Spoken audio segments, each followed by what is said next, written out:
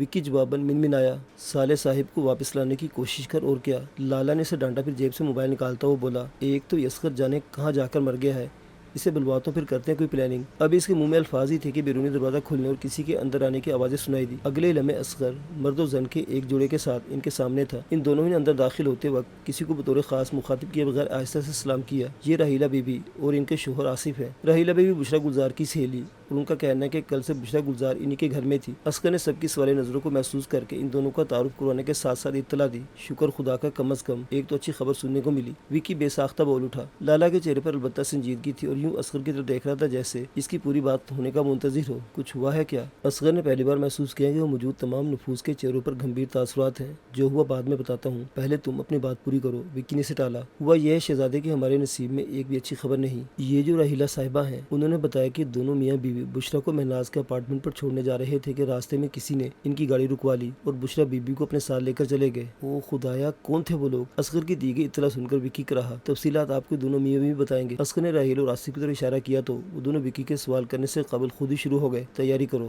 ہم ابھی بشرا کو چھڑانے کے لیے نکلیں گے۔ لالا نے سب سنا تو فیصلہ کرنے میں دیر نہ لگائی۔ اس کا فیصلہ سن کر راحیلہ کے چہرے پر اطمینان در آیا۔ عرفان اللہ صاحب آئے ہیں۔ دوڑ کر اندر آنے والے نے اطلاع دی تو بازل کے چہرے پر بیزاری پھیل گئی۔ وہ کہاں سے آ گئے اس وقت؟ وہ بڑبڑایا، میری چھوڑو اور اپنے بتاؤ کہ تم کہاں غائب رہے اتنے عرصے تک؟ تمہاری ماں نے اس عرصے میں تمہارا پوچھ کر میرا جینا حرام کر دیا تھا۔ اسے شک تھا کہ میں نے اپنے کسی کام سے تمہیں کہیں بھجوا رکھا ہے۔ عرفان اللہ اطلاع دینے والے کے پیچھے ہی اندر داخل ہوا اور اس کی بڑبڑاہٹ سن کر قدرے سخت لہجے میں بولا، ان کی آپ فکر نہ کریں، میں ان سے مل کر انہیں مطمئن کر چکا ہوں۔ اس نے بھی رکھائی سے جواب دیا، اس کے اطمینان کو چھوڑو اور مجھے بتاؤ کہ تم بغیر کوئی اطلاع دیے اتنا عرصہ کہاں غائب تھے؟ عرفان اللہ کو اس کا لہجہ چبھا اور اس سے پہلے زیادہ سختی سے پوچھا، اب اس بات کو رہنے دے، یہ بہت لمبی تفصیل ہے جسے سنانے کا فی الحال میرے پاس فرصت نہیں۔ عرفان اللہ کے انداز پر ایک پل کے لیے بازل کی توری پر بل پڑے، لیکن پھر اسے خود کو سنبھال لیا اور لہجے کو معتدل رکھتے ہوئے جواب دیا، یہ کون ہے؟ عرفان اللہ نے اس کے جواب پر اسے تیز نظر سے گھورا ضرور، لیکن جواب کے لیے اصرار نہیں کیا اور بندی بشرا کی طرف اشارہ کر کے پوچھا، ہے ایک دشمن، دکھتی رگ، جسے میں اتنی اذیت دوں گا کہ میرا دشمن بلبلا اٹھے گا۔ بازل کی آنکھوں میں نفرت تھی۔ دشمنوں سے نمٹنے کے لیے ساری زندگی پڑی ہے، فی الحال تو دوستوں کی خبر لو، دوست آنکھیں پھیر لیں تو دشمن سے زیادہ خطرناک ثابت ہوتے ہیں۔ کیا مطلب؟ بازل چونکا، یزدانی کا دماغ پھر گیا ہے، بیٹی کی موت کے بعد وہ دنیا سے بیزار ہو گیا ہے اور اس پروجیکٹ کو کسی دوسری پارٹی کو بیچنے کے چکر میں ہے۔ سوچا اگر ایسا ہو گیا تو ہمارے ہاتھ سے اتنا بڑا اور محفوظ ٹھکانہ نکل جائے گا۔ عرفان اللہ کی دی اطلاع خود بازل کے لیے بھی تشویشناک تھی۔ عرفان اللہ کے کاموں کے علاوہ وہ اپنے بیشتر غیر اخلاقی مشاغل کے لیے بھی اسی زیر تعمیر ہاؤسنگ سوسائٹی کو، جس میں تعمیراتی کام ایک عرصے سے رکا ہوا تھا، استعمال کرتا تھا۔ اگر ایسا ہے تو آپ خود اس پروجیکٹ کو خرید لیں